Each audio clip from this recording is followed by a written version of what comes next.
il y a quelque chose que vous devez apprendre. Priez sur vos toilettes. Il faut oindre vos toilettes. Versez de l'huile dans le bidet. Également, priez pour l'eau avec laquelle vous vous lavez. L'eau avec laquelle vous vous lavez, c'est très important. Vous ne connaissez pas toujours la source de cette eau. Priez sur cette eau. Et priez même sur la source si vous avez un réservoir à la maison. Je sais que certaines personnes sont spirituelles, vous ne voulez pas croire en cela. Et vous vous dites que non, ça c'est la superstition. Non, c'est la vérité, je vous garantis ceci. Deuxièmement, priez sur votre cuisine. Priez où vous cuisinez votre repas. Particulièrement les femmes, les mamans qui cuisinent et même les hommes. Priez chaque fois, régulièrement, c'est pas une nouvelle doctrine. Et pour vous qui voyagez beaucoup, faites très attention. Chaque fois que vous voyagez dans les hôtels ou dans des maisons d'accueil, sanctifiez votre oreiller, sanctifiez le lit, sanctifiez les couvertures, sanctifiez les draps. Un jour, j'ai voyagé pour aller à Londres et j'étais dans un hôtel, très bel hôtel. Pendant 2 jours, je ne pouvais pas dormir. Je ne pouvais pas dormir. Et donc, je me suis interrogé, j'ai posé la question à quelqu'un qui s'occupait de l'hôtel. J'ai demandé, mais qui occupait cette chambre d'hôtel avant ma venue? Et on m'a mentionné le nom de la personne. Il se trouvait que c'était une personne très réputée qui avait beaucoup d'argent. Mais cette personne, c'était également une personne qui est connue pour être dans des choses occultes. C'est une personne qui est connue pour ces choses. Donc, j'ai compris. J'ai pris l'huile d'onction. J'ai toujours l'huile d'onction avec moi. J'ai pris l'huile d'onction. J'ai oint mon oreiller. J'ai oint le lit.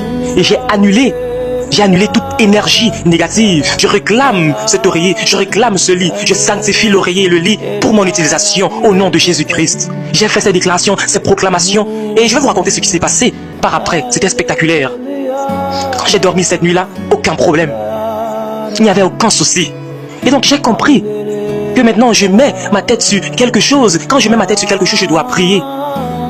Je dois maintenant le faire après prier. Même ton oreiller à la maison, ton lit, c'est important de le faire. Particulièrement quand tu voyages et tu reviens après un long moment. Et que tu ouvres les fenêtres et tout cela, c'est important de pouvoir oindre ton lit, oindre ton oreiller et prier, sanctifier cela au nom de Jésus-Christ.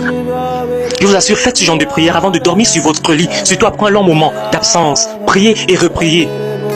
Je vais vous donner quelques sujets de prière, mais faites attention à la source de votre eau, l'eau avec laquelle vous vous lavez. Et particulièrement pour ceux qui construisaient des maisons pendant que vous entrez dans votre nouvelle maison. Quand moi je suis entré dans ma nouvelle maison, j'ai commencé à me rendre compte que certaines choses se passaient. J'ai commencé à poser des questions. Qui est entré dans cette maison? Qui a fait ce travail? Qui était le plombier? Qui a fait les carreaux? Qui s'est occupé de telle ou telle affaire? Qui étaient les techniciens? J'ai demandé à rencontrer tous les techniciens parce que je voulais les connaître.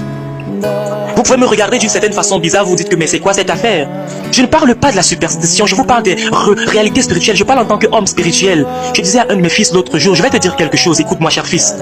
Je lui ai dit ceci, tu peux vivre en tant qu'homme spirituel ou bien te compromettre. Je vais expliquer ce que compromettre veut dire. Tu compromets.